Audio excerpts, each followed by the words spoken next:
শিৱসাগৰৰ DC AC ৰুমত বহি থাকি আজি এক মাহ পাৰ হৈ যোৱাৰ পিছতো মানুহক ভালকৈ ক্ষতিপূৰণ দিব পৰা নাই। কিমান মানুহৰ ক্ষতি হ'ল তাৰ হিচাপ কৰিব পৰা নাই। অকমান্য অপদাৰ্থ ২ নম্বৰী ডিচিজনক অখিল গগৈ ছাৰ বুলি ক'ব লাগিছিল নেকি? জনতাৰ ভাষা বুজি পোৱা অখিল গগৈ ডাঙৰীয়াই জনগণৰ কথাবিলাক ডিচিৰ আগত উপস্থাপন কৰিছে। অখিল গগৈ ডাঙৰীয়াৰ বিৰুদ্ধে তেওঁ কৰ্মচাৰীখিনিক উচতাই দিছে। যি ধৰণে উচতাই আন্দোলন কৰিছে ইয়াক আমি তীব্ৰ ভাষাৰে গৰিহণা দিছো।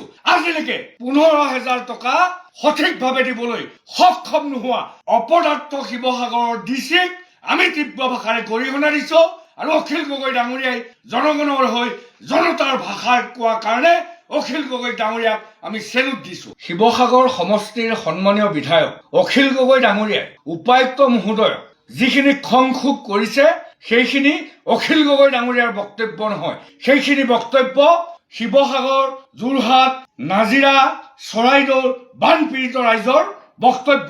শিৱসাগৰ ডিচিয়ে অখিল গগৈৰ বিৰুদ্ধে প্ৰতিবাদ সাব্যস্ত কৰিছে। অখিল গগৈ ডাঙৰীয়াৰ বিৰুদ্ধে তেওঁ কৰ্মচাৰীখিনিক উচতাই দিছে। শিৱসাগৰৰ ডিচি এচি ৰুমত বহি থাকি আজি এক মাহ পাৰ হৈ যোৱাৰ পিছতো মানুহক ভালকৈ ক্ষতিপূৰণ দিব পৰা নাই। কিমান মানুহৰ ক্ষতি হ'ল তাৰ হিচাপ কৰিব পৰা নাই।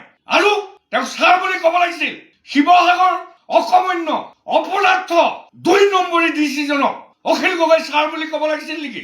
অখিল গগৈ ডাঙৰীয়াই জনগণৰ কথাবিলাক কৈছে। জনতাৰ ভাষা বুজি পোৱা জনগণৰ কথাবিলাক ডিচিৰ আগত উপস্থাপন কৰিছে। অখিল গগৈৰ বিৰুদ্ধে যি ধৰণে উচতাই আন্দোলন কৰিছে ইয়াক আমি তীব্ৰ ভাষাৰে গৰিহণা দিছো।